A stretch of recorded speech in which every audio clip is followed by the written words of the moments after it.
Hello, everybody. I think we're finally live. Let me know if you can see us and hear us. Everybody say hello to my TBFF, Jenny from the Hartman Sparkle. Hello, everybody. People still can't hear. Whoa. Can you hear us now? Everybody's saying that. Wait till somebody says they can. Everybody says no. Okay, let's start. Here we go. Can you hear us? Oh, it did work. Yes. Are they hearing us? Yeah, they heard all that. Oh, good. Okay. Welcome to live YouTube. All right. So let's get started. First of all, make sure that you head over to the blog to enter the giveaway. We're doing 3 prizes tonight. A 1-year membership to ESGI, $25 gift certificate to my TPT store, and somebody is going to go home or walk away with 2 of these amazing little boogie boards. If you don't have these in your classroom, you need to get one. My kids love them. We use them for write the room and small group work a lot. All it is a little LCD screen, and you can write on it. You can use the stylus or your finger. And when you're done, you push this little button, and oh, it's magic. It goes away. I have one that's a special edition that has my blog logo on it, but somebody will win 2 boogie boards tonight. They sent black and yellow, and I'm kind of jealous of the yellow one. And they also come with little cases to keep them safe. So make sure you enter on the blog, thekindergartensmorgasbord.com. You only have to enter once, and then we'll draw 3 winners. Make sure you enter by 7:45. That's when the giveaway cuts off. So we'll have time to give away the winners, and you must be present in the chat at the drawing time to win. So let's get started. Tonight we're talking all about classroom management. So if you have questions, make sure to put them in the chat, and Jason will make sure we get those questions. And as we're going along, if you have tips and tricks, go ahead and share those in the chat window also. We're going to try to copy and paste that chat into a Word document, and then I'll try to upload it onto the blog so that everybody can see all of those tips and tricks. So let's get started. If you have questions, fire away. We've got one. All right. Actually, we've got several. Let's go. So male kindergarten teacher says that he has a student who is throwing chairs, refusing to do work, etc. It's something that he just started doing. He started Minecraft themed behavioral plan, but it's not working. Do you have any ideas? First thing I would do is get everybody you can involved. Mom, dad, counselor, administration. Try to figure out maybe has something happened at home. I know we see that a lot. When there's a sudden change in behavior, we can usually talk to the kid and determine that something has changed at home. So sit that little guy down, see if you can get him to or her to open up. I've always found that sometimes they won't open up to me talking to me, but I can get them to draw a picture, and then they'll tell me about the picture. This might be something that has to be handled, with other people. And in our district, we do FBA a lot when it's severe like that, a functional behavior analysis. But I would first start with him. See if something has changed at home, and maybe you can work on it from that angle. And of course, document everything, and look out for those chairs. Teacher to Kinders wants to know if you guys believe in clip charts. This is funny to me because it seems like every year, like something that has been popular in teaching suddenly becomes controversial. I'm a big fan of the clip chart. I know lots of people out there aren't, but I am. I don't use mine as a punishment. When someone has to clip down, I do it very privately. I'll kind of just whisper in their ear, and we'll talk about it for a second.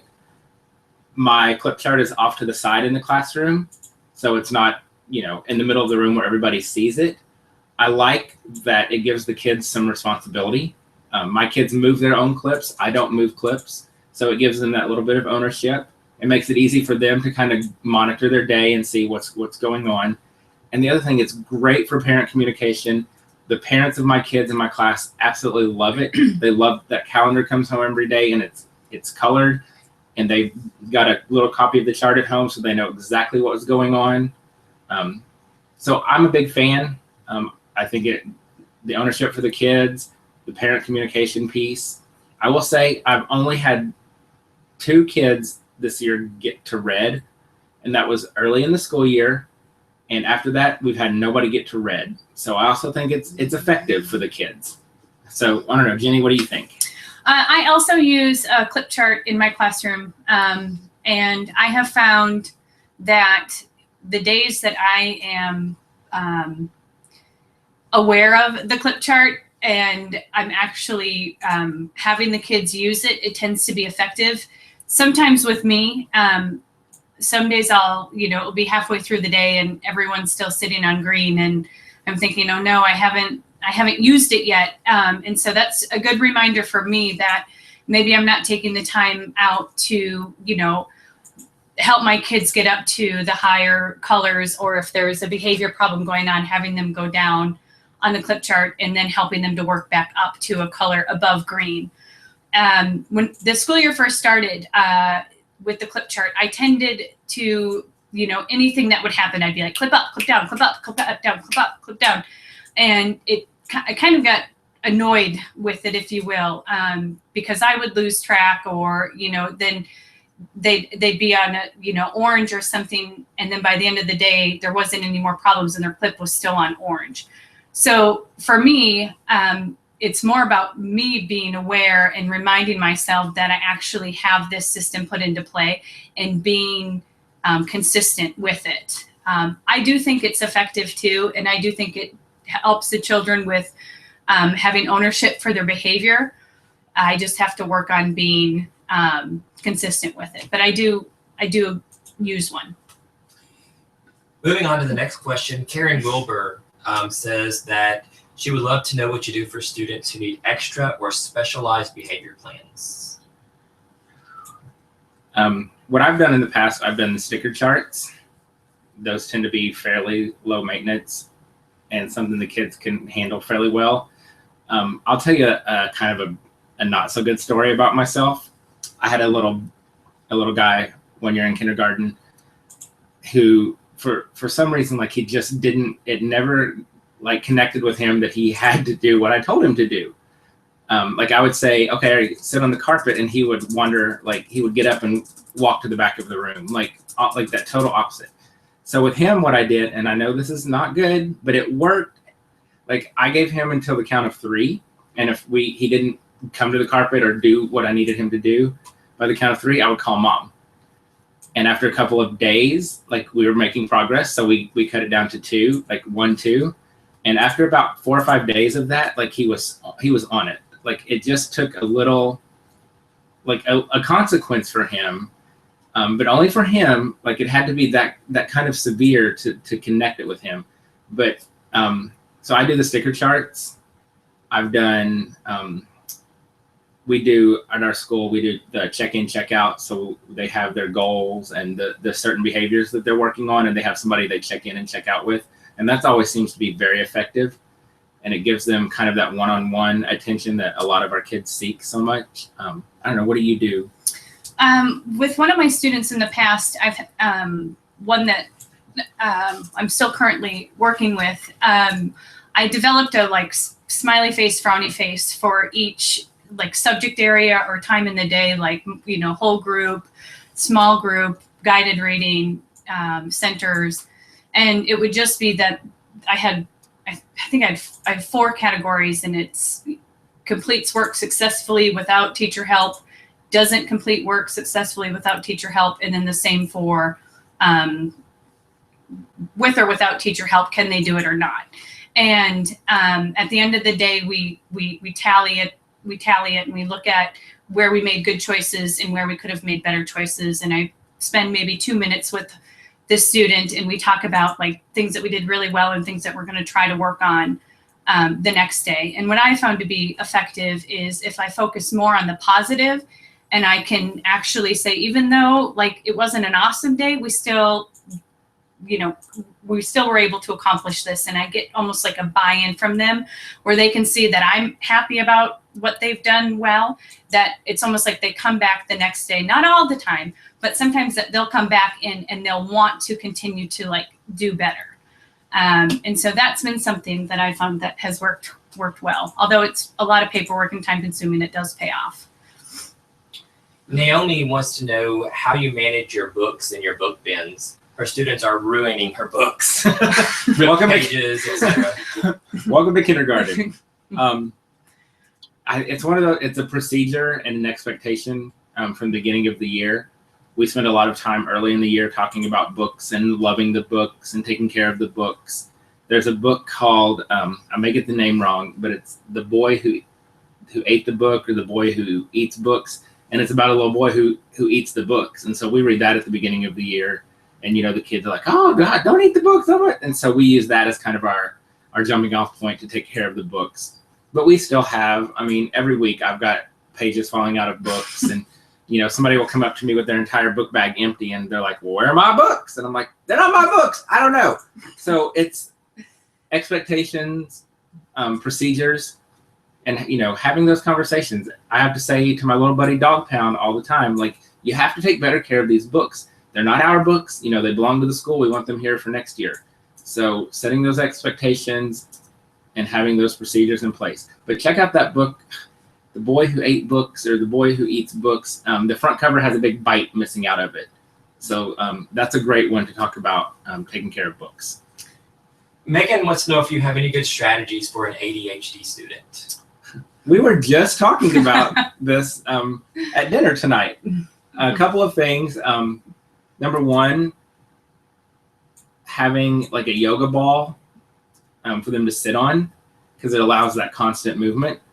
Male kindergarten teacher actually mentioned that he saw some hooky stools in your home office, or a hooky stool in your home office, and he was just recently funded for 6 for his classroom. Cool. He wants to know what you think about those, so maybe you could incorporate that in. Okay, so I assume he's talking about this. Yeah, so this thing is called a hockey stool. Oh, hockey. Oops. Hooky hockey.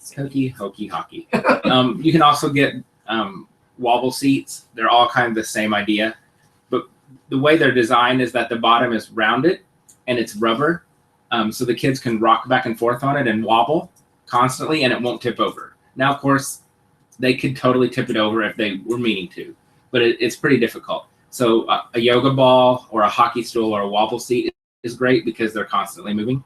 Something else that I've found that worked when I taught 2nd grade, I had a little boy who was probably one of the most ADHD kids I've ever worked with. And I marked off an area in the classroom, a big square, and I'm like, you can do whatever you need to do in that square, but don't leave the square. And that kept him able to fidget and move around and get that energy out, but he wasn't bothering other people. And sometimes for me, I'll just hand them a rubber band and let them just fidget with that. Or in guided reading, we use slinkies to stretch out the sounds. And if I have one kid that's even just sitting in whole group, I'll just reach over and grab one and just give it to them. And it's almost like they focus on their attention on doing that they're no longer a distraction and they're just working on. You can also get old bike tire inner tubes, and you can tie them around the legs of the chair. And so it's a much stronger, like, big, thick rubber band, and so they can put their feet on it and play. And I will say this year having no tables and no desks has really helped with a lot of that fidgetiness, because they can roll around, they can fidget, and they're not bothering anybody, they're not being a distraction. So that's been a big plus this year. Not having tables or desks has eliminated some of that fidgetiness that can be a distraction to others. So try the yoga ball, the hockey stool or the wobble seat, rubber bands, slinkies, just we've given kids stress balls before, and that's made a big difference. Amanda Smith from Daisy Designs is with us tonight, and she says that she has a student who has lately been very sneaky, stealing things and making up tons of stories, lots of lying, and she can never get a hold of the parents. Any advice? What? You can't get a hold of the parent? Hop in our boat. Yeah. So I'm going to let Jenny handle this one, because I think she has a very similar situation going on in her classroom. I do, actually, yeah. So I have a student that has basically tried to take several different items. And I feel like I've tried every approach. Like I've tried to be the consoling, I'm so sorry, tell me what's wrong. I've tried to be the, you did this, here's a consequence. And nothing has really seemed to work. And so the thing that I have found to be the most effective when this happens is I told this student, I said, go ahead and take it. If you need it that badly, then you may have it. Just know that what you're doing is you're showing me that you no longer care about me or the classroom, and you're no longer willing to participate. We have some like classroom rules and stuff that go along with that. Like you're no longer helping to keep the classroom safe. And so if that's really how you feel and that's really what you want, I'm going to let you have this, but just know that then I'm going to have to make some decisions that you're probably not going to like. And I feel like by me giving her the option to take it or not, she ended up not taking it. She felt really bad. And eventually, after a few days, she did come and apologize for it. And she's done pretty well with it since then. It's hard. It's hard for me to give you one direct answer that's going to fix it. I feel like it's, for me, it's getting that trust built with that child where they feel like, well, at least in my situation, she feels like she isn't going to do that because she loves and she cares about me, and she knows that I love and I care about her, and we have that connection now. And before that, it was, I want this thing, this pen or whatever, so I'm going to take it. And now she realizes that she's taking something from somebody who cares about her. Is that how we show kindness and love? And so, like, teaching her those social skills or those social tools, I feel like has been beneficial. Before we go on to the next question, don't forget to head over to the blog, thekindergartensmorgasbord.com, and enter the giveaway. We've got a year of ESGI to give away, 2 of these wonderful little boogie boards for your classroom, and $25 to my TBT store. So thekindergartensmorgasbord.com, and the giveaway will close at 7:45. So make sure you head over and do that. And remember, you have to be live here in the chat to win. So you've got to stay with us till we actually do the giveaway. Moving on to another topic. Greg or Jeannie, are you familiar with Class Dojo? Doji? Class Dojo, yes. Dojo, yes. Okay. What do you think about it? Have you used it? Are you familiar with it much at all? We have a teacher that uses it. We have a teacher that uses it. She loves it. Our district rolled it out last year as part of this big technology push. It was one of the technology components that we learned about. For me, the thing that I'm reserved about with Class Dojo is that it's very public.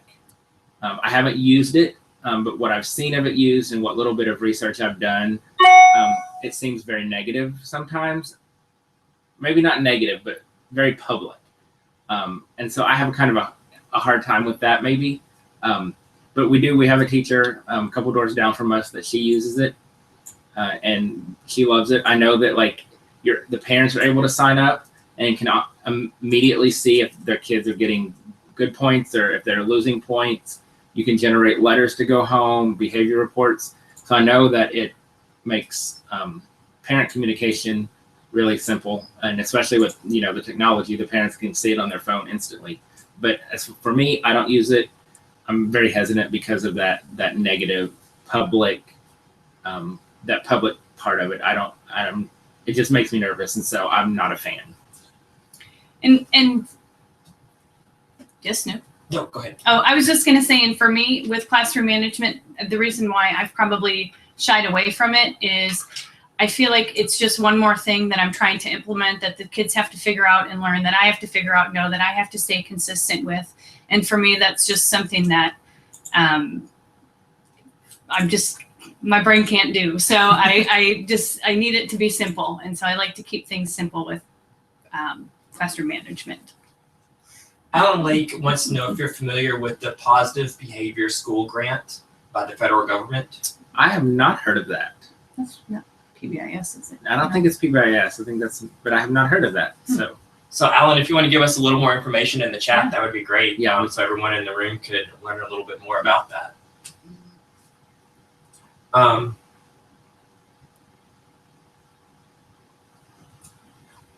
there's actually a few other people have actually talked about that same positive behavior school grant. I'm gonna have to look So that up. hopefully we'll get some more information. I'm curious. Yeah.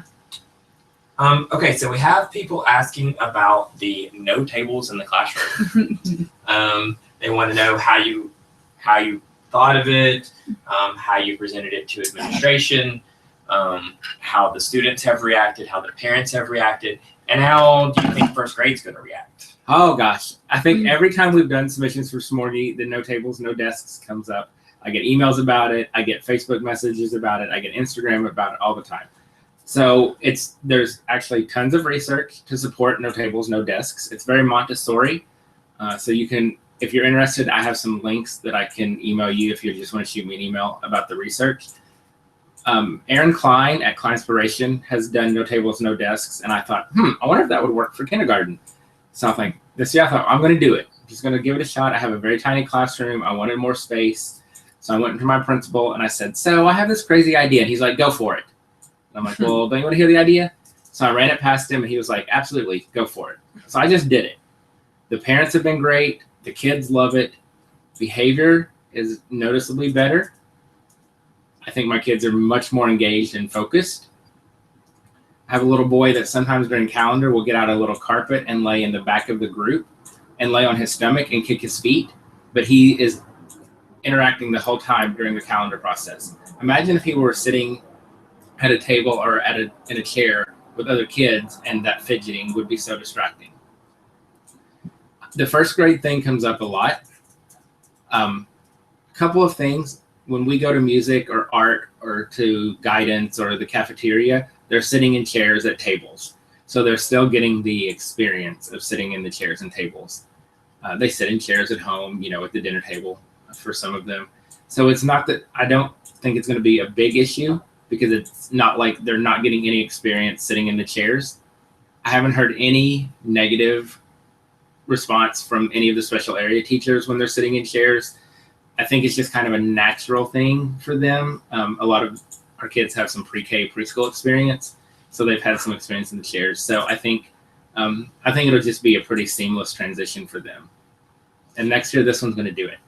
I'm thinking about it, and actually, to go off of that, I've seen it work so well in Greg's class that a lot of the times with anything that we do whole group, I give them the option if they want to sit in a table or if they want to sit on the floor. In any of the crafts that we do or any whole group assignments or anything, I actually prefer to sit on the ground with them. So it's like one big giant guided reading table on the floor. So I can get in there with each of the kids. And if they want to lay down and do their work, they can. If they want to sit up, they can do their work. If they want to turn around or they want to switch, I feel like it's so good for just constant movement and motion for them. And to kind of close up with the choice, having that choice of where to sit really empowers them. And that choice and that empowerment and that freedom really helps them buy into your classroom management and buy into the rules and really gives them the power, and so they want to do better and they want to do well. So that's a big part of the behavior that a lot of people say, oh my gosh, we saw your video and your kids were so well behaved. I credit a lot of that to having that choice and empowering them to make the choice. Where do you want to sit? How do you want to sit? That's a big part of why my class runs so smoothly. I have a couple of questions here regarding students that blurt out. Melissa says, what do you do for students who consistently blurt out at whole group time? And then Kenneth says, how do you keep your students' voice levels down during centers and group work? Well, number one, we only have 13 kids in our class, so it doesn't get too loud. Here, I'll slap them for you since you're not here. You can't do it. But next year we're going to have 18. Yeah. So we're moving up. I have a little boy in my class this year who literally talks from 7:30 until 3:45. And I don't mean like sometimes, and I don't mean blurting out. I mean, he talks, and Jenny will vouch for this. He talks nonstop. Like, it's to the point where I can't get him to stop. And he says, Mr. Greg, I know I talk all the time. I just can't help it. So I just talk over him. We've started doing interactive read alouds. And so the premise of that is it's more conversational. And so they're talking without raising their hands. But we're training them to take turns as far as looking for those cues like, oh, he's done, now it's my turn. So that has eliminated a little bit of that because they're kind of learning that it's okay to talk, but we've kind of learned where, like, when it's my turn, we're picking up on those cues. The blurting out just makes me crazy sometimes. But I mean, I'm bad about it too. I blurt out all the time too. This is why I'm great in kindergarten. So we have in our classroom, rule number 2 is raise your hand for permission to speak. And so if they're starting to blurt, I'll just do a number 2, and they'll that's kind of a good reminder for them. And I will acknowledge it. Oh, Jenny, thank you for raising your hand. Would you like to answer? And I'll deliberately call on the people who have raised their hand, and I acknowledge that their hand is up. And that seems to help because it's that positive reinforcement. Oh, their hand was up and they got the answer, so now I'm going to raise my hand. So. Yeah, and in my classroom, I have, it's called a kindness tree, but I use it basically for anytime that I see kids doing something that's good for the classroom or keeping the classroom safe. So for instance, if there's a situation where I have 1 or 2 of my rather chatty children talking, and I can see that I have 3 or 4 that are sitting quietly and doing what they're supposed to be doing, I have a box of just laminated hearts, because we're heart and zeros. And I will say, like, I really appreciate the way that you are sitting quietly and you're modeling for the rest of the class how we're supposed to behave on the carpet. Could you please go and put a heart on our helping tree? And so it's a tree that's on my door, and it has like 18 spots for hearts. And once it's filled up, then everybody, even if there's somebody who didn't get to put a heart on the tree, then everybody gets a reward. And it's usually just like a Skittle, or sometimes it's 5 extra minutes of recess or Go Noodle, or, you know, on some days that I'm feeling really generous, it'll be Treasure Box or whatever. But I tend to try to like focus my attention on the kids that are doing the right thing and making that a big deal. Because I feel like when I choose, and I do this often, when I choose to focus my attention on the kids that aren't making or are talking, that just gives them room to make more, to just, they got the attention they wanted. Now they have my attention, they have the class's attention, and it has never turned out well for me. So I've tried to change that into focusing on what the kids that are doing the right thing and making those choices. And that's been helpful. But I will agree that with blurting out, like me too, I cut them off all the time and interrupt them. I'm like, I'm sorry, my sentence is really important. Well, and for me, like in my class, like we talk and we get going on stuff, and I'm bad about being lax about raising your hand. And so that's something that we'll be having these conversations and everybody's talking, and I'll have to be like, okay, whoa, let's get back to, raising our hand. One thing that I recently started doing is if we're doing an interactive read aloud or any story time, and the kids want to tell me something about what's going on in the story or something they think, or if we're predicting, I'll actually like take a spin on the turn and talk, and I'll be like, hey, turn to the person next to you and tell them that thought that you want to tell me. And if there's time later, then maybe you can tell me, or you can talk about it in writing or write about it in writing. And that's been, I feel like, also helpful, because it at least gets their thoughts out and they get the attention that they're needing. You want to do a reminder for the drawing? Oh yeah, so you have about 15 minutes to enter the drawing. So head over to the blog, thekindergartensmorgasbord.com. We're giving away $25 to my TPT store, 1 year to ESGI, and these fabulous little boogie boards. See, boogie board, they even sent us nice t-shirts. And talk a little bit about ESGI for a minute. Tell what they are, how you use it. So if you don't know about ESGI, it's a computer online web-based assessment tool. You go in, you set up your class. There are hundreds and hundreds, if not thousands, of tests already made. You can use the ones that are already made, or you can create your own tests. Covers every Common Core standard. I know there's a test for all of the Georgia standards. There's tests for all the Texas standards. It will save you tons of time. Literally on Friday, I sat down to start my report card assessment. Started Friday morning, assessed all of my kids on every report card skill, and I was done by mid-afternoon. Because it's all on the computer, it's just clicking through. It generates all the data for you. You can send home letters to parents. You can even do personalized flashcards. If you're interested in ESGI, you can go to my blog, and on the resources page, you can click on the ESGI logo, and you can sign up for a 60-day free trial. And after the 60 days, if you love it and you want to go ahead and buy the software to use in your classroom, if you do it through my blog, it will save you $50. Mm-hmm. It's rad. Rad. It's rad. All right, so back to questions. Alan says, what are your thoughts on procedure versus rules? How do you distinguish each for your students? All about the procedures. Mm-hmm. If you've got the procedures in place, you won't even hardly have to use your rules. That's my opinion, but we have procedures for everything. And we practice those procedures, and I expect those procedures to be perfect. And that's another reason my classroom, I feel like, runs so smoothly, because we know how to get a pencil. We know how to do our centers. We know how to go to the bathroom. We know to pee on the toilet spider. Like, we know that if my red light is on, you better be dead before you interrupt guided reading. Like, procedures for everything, because the procedures tell them how to do what you want them to do. And if I feel like if they know what to do and how to do it, and they're successful about it, the rules, you won't have anybody breaking any rules, because they know how to do what you want them to do. So I'm all about the procedures. If there's something in your classroom that you want them to do, teach them a procedure, no matter what it is. Hand sanitizer, teach them the procedure. Mm-hmm. Whatever it is, teach them a procedure, and your rules will kind of just be in the background. And I really appreciate your question. I fell short this year with the procedures. It's my second year teaching. And so I figured that procedures would only take about a week and then we'd be ready to go. And I found out the hard way that that wasn't true. The good news is that I got to go back and reteach a lot of things. And throughout the whole year, things that I found that haven't worked out or stopped working, I've had the opportunity to change, and I just changed the procedure.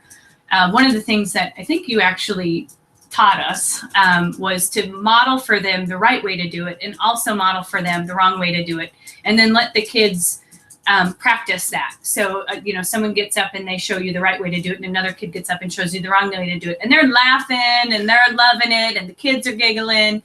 And then, one thing that I've also added to that is talking about like a safety issue. Like, how is this keeping the classroom safe? How is it not keeping the classroom safe? And I swear to you, like with the safety thing, like that is such a buy-in in my class, because my kids want to make sure that this is a safe environment for not only themselves, but for me and for their friends. And so throwing that word in there has been really effective. But the procedure things I agree with too. Like, I have to show them, and being consistent with it, like consistency.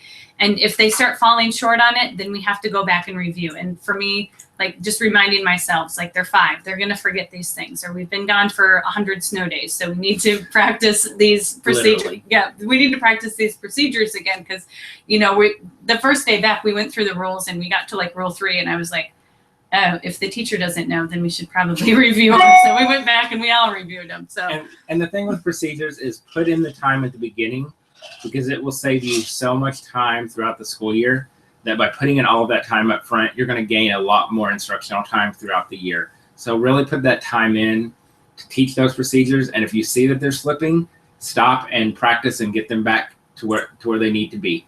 I'm the hallway Nazi. Like, if I hear your feet in the hallway, we're going to go back and do it again. Like, if somebody's not in a straight line, we're going to go back and do it again. So, and my kids know that if we don't do it right, we're going to redo it. And so they do it. They don't want to spend a lot of time redoing things. So put in that time and really get those procedures down to perfection, and it will make your classroom run so much more smoothly. I will be doing that next year. Along that same line, Desiree wants to know what routines or songs you have for lining up.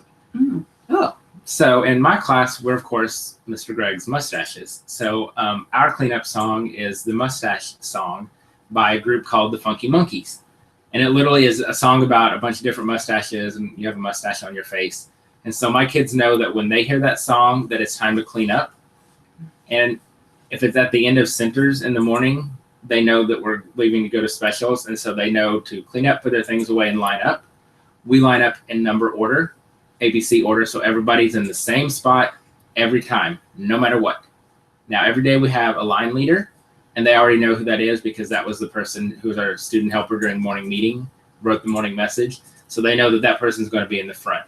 So that song comes on, or I tell them to line up. They know exactly where to go. They know who's in front of them, who's behind them. It never changes. And then we face forward, with ducktails, so hands behind our back, and a bubble. And we walk with marshmallow toes. And at the beginning of the year, we do a whole thing with marshmallows about how they feel, what do they sound like. And so all year long, I'm able to remind them of their marshmallow toes. And that having that same spot in line every time is the key to lining up. Yeah, I agree. For me, I don't have any fun music playing except at 3 o'clock. I do have Bob Marley, Three Little Birds comes on my phone. But for me, with transitions, I use just my alarm app on my phone. And so like at 9:42, the duck quacks and all the kids know that it's time to clean up wherever they are and get ready for specials. And I actually put in the alarms for me because I was usually the one that was like 3 minutes late to lunch, not picking my kids up on time for specials because I wasn't looking at my clock. I was trying to get a million things done.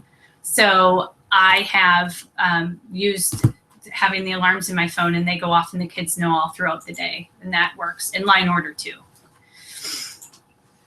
All right, so going back just a little bit, earlier you were talking about the note tables in the classroom, and I know we spent quite a bit of time on that, but several people ask for the research that is behind that. Do you have a blog post or anything with that research? I have a couple of blog posts, but I don't have all of the research links in the post. The easiest way to do that would be if you will send me an email to gregsmedley@gmail.com and just say, hey, can you send me that research? I can forward you a list of links to some articles and some research that supports the note tables in the classroom. And I think maybe next month we'll just do submissions for Smorgie Live, all about note tables and no desks. Should do it in your classroom with note tables. Note tables. We'll do it on the floor next month. Yes. And so kind of along those same lines, asking for a list of information of something we've been talking about. Multiple people have asked if you have a list for procedures, because there's a lot of procedures that you have to follow in your classroom. Do you have a list of those procedures? I do. I have a blog post, and you can search my blog for procedures. But what I'll do is I'll share it on my Facebook page. And I just have a whole list of procedures that I teach at the beginning of the year. And I also have a YouTube video, a submissions for Smorgie video about procedures for the first day. But I'll put those links on Facebook because again, it's a lot. There are a lot of procedures, and I know the mister can attest to the power of that song because he was in my classroom one day when it was cleanup time, and that song came on, and he was blown away by. I think he said the kids were like little robots because they got up and they just knew exactly what to do and where to go, and then we were ready. So it's all about the procedures, procedure. What I loved about that song, and I had never witnessed anything like that because I'm not a teacher, but I was sitting there and they were all doing their centers. Greg was at his desk doing his thing. All of a sudden the song came on and Greg didn't have to say a word. The kids just got up and started doing everything. They started cleaning up and not even talking to each other. They were just all doing their own thing. It was amazing. To this day, it still blows my mind how they did that. It's all about the training and the procedures. Repetition of the obvious. So I have a fun question. Yay! We have someone that was at your SDE presentation at the Nashville conference, and they heard you talking about the spider in the toilet. There have been a couple of people that have asked about this actually, and they wanted to hear again how you did that, how it worked for you. But the one that was at SDE, she says that her janitor came in, cleaned the toilet, and the spider is now gone. No. So Patty, what do you do about that? Quickly, before I answer about the toilet spider, you have about 5 minutes to enter the giveaway. So just head over to the blog, thekindergartensmorgasbord.com, and enter, and we'll be giving away some prizes at the end. And you must be present in the live chat to win. The toilet spider. Okay. Boys can't aim. Sometimes even grown-up boys can't aim. We had conversations and discussions, and I might have thrown temper tantrums about the pee in the bathroom floor, to the point where I even told the kids that we pee in the floor, we get it on our shoes, we walk around the classroom, we put our hands on the floor, we put our hands in our mouth, we're putting pee in our mouth. I mean, I was to the extreme, like, we've got to stop peeing on the floor. Nothing. Like, they're just peeing on the floor. So instead of Cheerios, which I know a lot of parents use Cheerios when they're potty training, I use a toilet spider. Literally, it's a spider that I draw in the toilet. So at the beginning of the year, when the bathroom is fresh and clean, Nobody has peed on the floor for months. It's been, waxed and sanitized. I put on my rubber gloves. I get on my knees because you want to have the 5-year-old perspective. And then I draw with a Sharpie. I just draw a little spider. You drew mine this year. I'm the toilet spider drawing expert. If you need a toilet spider, call me. I will come and draw your toilet spider. So what it does is that it's a bug. Boys love bugs. So it gives them something to aim at. And so day one, I take the boys in the bathroom and we have a conversation about peeing on the toilet spider. Like, oh my gosh, there's the spider in our toilet. You got to pee on it to get rid of the spider. And let me tell you, how many accidents do we ever have on the floor? It's so effective. My principal has mentioned to me that maybe I should draw toilet spiders on all of the urinals in the building for the older boys. Now, I will say this. Last year, had a little boy who was terrified of the toilet spider. Terrified. So he peed on the wall. But the floor was dry. So I got rid of the spider and I drew a bullseye. And that worked just as effectively. They do come off sometimes. Mine has faded a little bit, so I'm going to have to go back in and redraw it. What I did was I just mentioned it to the custodians every now and then, like, hey, when you're cleaning, we try not to clean off the toilet spider because that's how we don't pee on the floor. But I think it's just one of those things where it's just every now and then they probably will have to be redrawn. But it's just a Sharpie, and it works great. If you want to see pictures of it, you can go to my blog and Google. You can search or you could probably even Google toilet spider, and it might come up. But seriously, toilet spider will stop the pee on the floor. Everybody needs a toilet spider. So when the janitor washes it off, you just have to redraw it. Yeah, there's the courage to do it again. Yeah, just put on 2 pairs of gloves and don't get on your knees and just kind of guess where a 5-year-old would aim. And then throw away the Sharpie. Yeah, disposable Sharpies. Melissa wants to know what you do for early finishers, or the ones who constantly think they are finished and have incomplete work. What? No, I don't have that. No. For me, what they just go back into to centers. Mm-hmm. That's having the centers set up that I have allows them to go right back into centers. So that's kind of our early finisher. So if they finish something, they can go grab one of their reading tubs or their math tubs and get some center or get to work that way.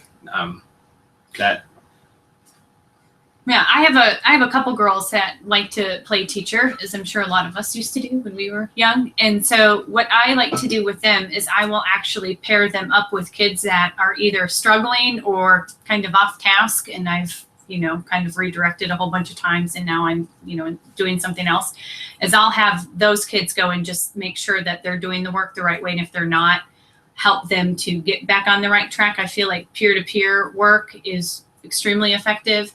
And once they're done with that, same thing, either they can go to centers or, they can read their library book or something, depending on how much time is left before our next event. Kimberly wants to know, what are your go-to strategies during center time and guided reading time to keep the students engaged? Lots of choice. My kids have so much choice and freedom in centers. So I think that eliminates a lot of that, because if they finish something, they can go pick a new center or I'm okay. Even if they want to do that center again, go for it. So I think, the choice, having lots of choices helps with that. And then the freedom to go do something else if you're bored. So my kids will be they have 2 centers that they might be in. It might be write the room or their tub. So if they finish a tub activity, they can go write the room. If they finish write the room, then go back to their tubs. So they're able to move freely within those 2 centers. And within those 2 centers are lots of choices. So they're constantly something new to do. A couple of tricks that I have, if they're not engaged and if they're not working on and focused, I give them a warning, say, hey, you need to get back to work. If I catch them a second time, then they have to put away their fun center. And if it's reading centers, they have to get a piece of paper and write sight words with a paper and pencil. They sit at the word wall and they just write sight words. And they don't like that because they're not getting to do the fun centers and they're just writing sight words. In math, if they get to that second warning and they're still not doing their work, they have to sit down and write to 100. So again, it's academic, they're still learning, but they're not getting to do that fun stuff in centers. So that helps a lot too. And again, procedures and expectations are key. Yeah, and am in complete agreement with Greg. One thing that I do a little bit differently is if they're off task, I will take away the fun. Like we have iPads, computers, and sometimes we'll use the Promethean board. And so I give them the option. I say, okay, here we are. You're choosing to not do your assignment. You know that that's your job right now. You can either continue to choose and not do it and know that the next time that your group is in computers, you're going to be doing this work. Or you could just do the work now, get it done, and then when it's your turn to have computers or whatever the desired center is, then you'll get to do that. It's your choice. What's it going to be? And it kind of gives them that sense of ownership that they get to choose, and they know that there's a consequence, positive, negative, either way. And 9 times out of 10, they'll pick like, okay, she means business. I'm going to do that assignment. If they decide, you gotta mean business. Yes, and they know like if I'm serious, because I'll get that teacher voice, and that's been effective. So, am I doing that? Sorry. So again, procedures and expectations. So even before we go into centers most days, we will quickly go over, we're expected to work quietly, we're expected to do all of our center before moving on to a new one, and we're expected to work hard. So just kind of that constant reminder that this is what you're expected to do and you need to do it. And I say to them as well, I'll say, like, if we want to play hard later, we have to work hard now. So it's about working hard and playing hard. Got to do the work or you can't have the fun. That's right. So I have a question from Tracy and also one from Andrea. Very similar questions regarding conflicts between students when they're arguing with each other with a lot of strong personalities and one won't back down. Do you teach any sort of conflict resolution? I think you're really good at this.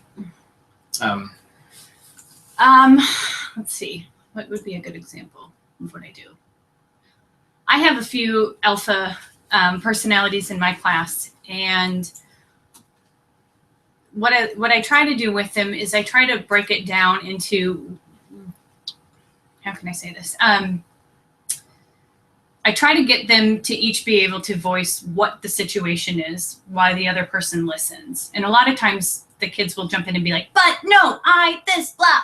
And I stop them there and I tell them, hey, I'm not able to hear what this person's saying. I'm going to give you that opportunity, but right now you need to listen. I will listen to both of their stories, and then we'll talk about what would have been a more appropriate, not right, more appropriate way to handle this situation if we, had compassion for each other, or if this was, you can name another kid in the class. If this was you and so, how would you have responded to this situation? Or if you were talking to me, would you say this? And a lot of times they're like, no. And I said, well, that's the way that we need to treat everybody in this room, because that's one of our rules, is we're kind to everybody. So what could we do differently next time when the situation arises, and actually getting them to communicate about what they're upset about? Because even as 5-year-olds, a lot of it is just miscommunication. A lot of times with adults too, it's about miscommunication or feeling that we're not being heard. And I like to give each student the opportunity to say why they're upset. So you need to tell them that that made you mad, and that you don't like that they did that or they didn't do that. And then the other kid has the opportunity to either apologize or not apologize. And if they don't apologize, there's usually, we will have a conversation. But I like to make sure that they're able to talk about what makes them upset and why, and what can we do differently next time. I think that, getting them to talk and to hear each other and having that empathy and getting them to switch roles and say, well, this was happening to me, I think is key. Mm-hmm. And I think so many of our kids don't get that at home. They don't see it modeled at home. And so I think it's important that we're teaching them and kind of guiding them through that process so that they're learning.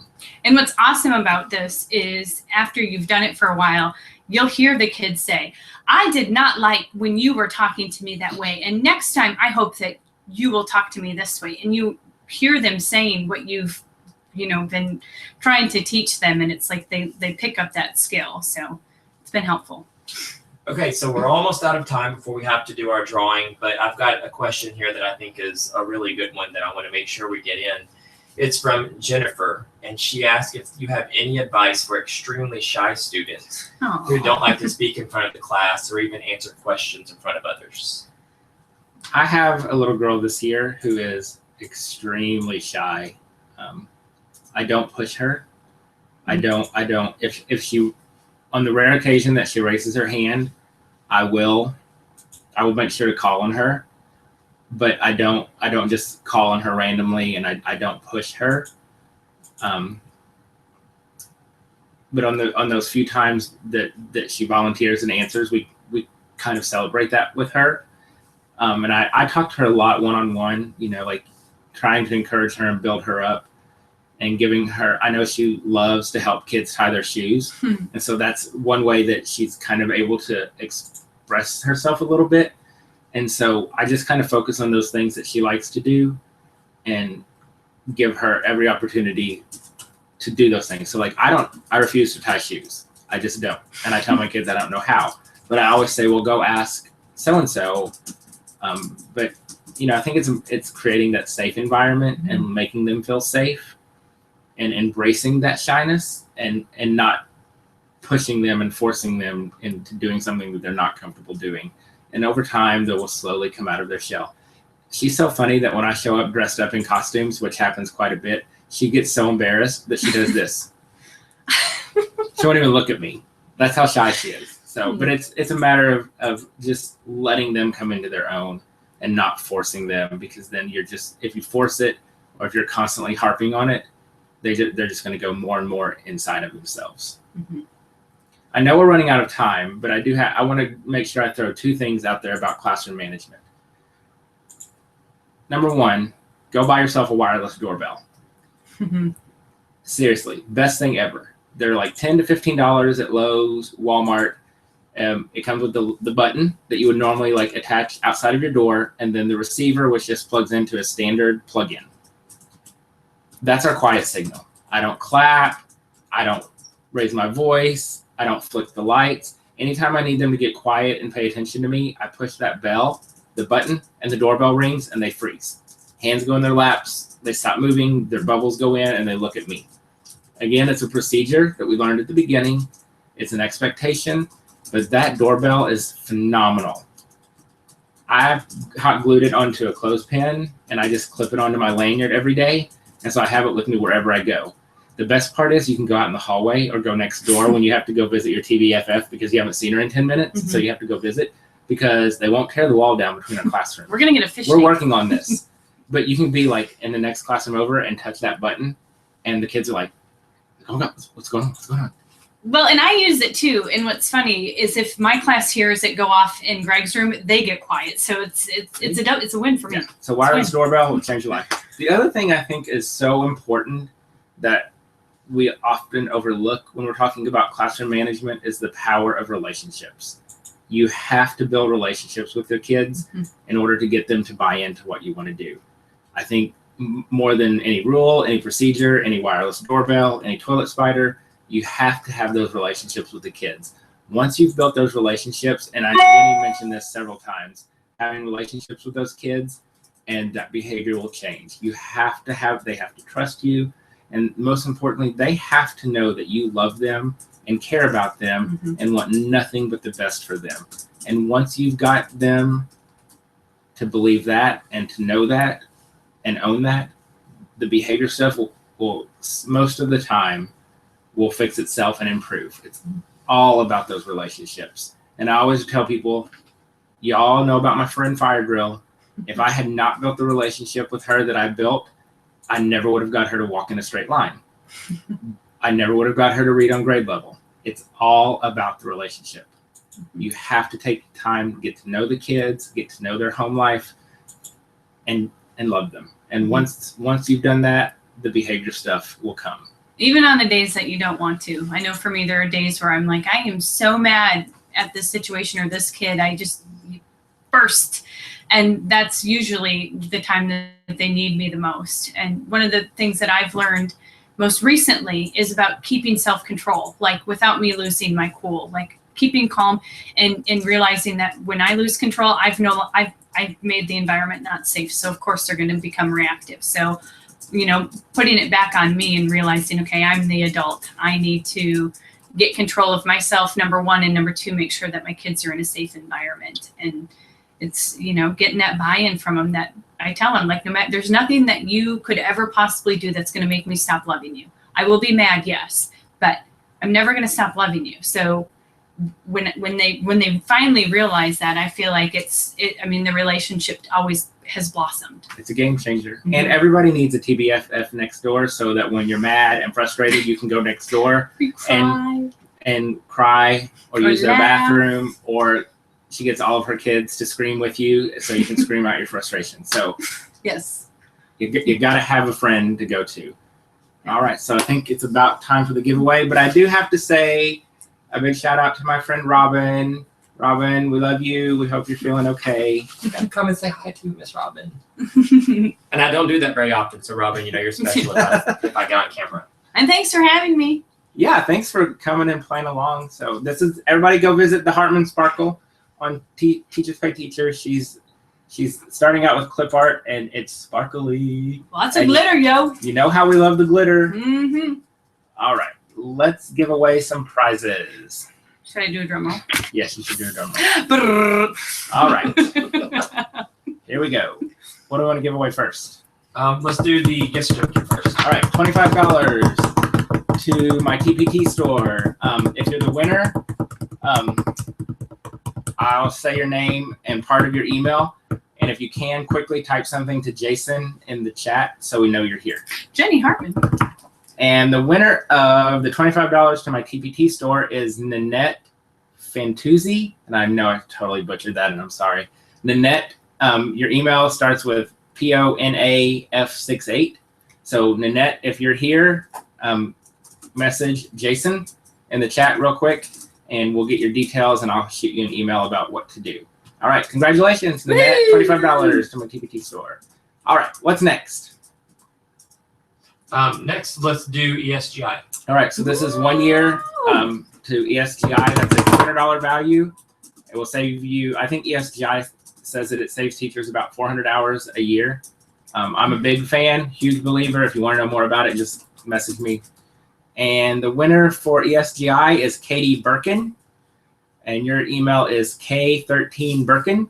So Katie, if you're still here, Woo, Katie. way to go, Katie. If you're still here, say something quickly in the chat, and we'll be getting in contact with you and getting you in contact with ESGI. Way to go, Katie.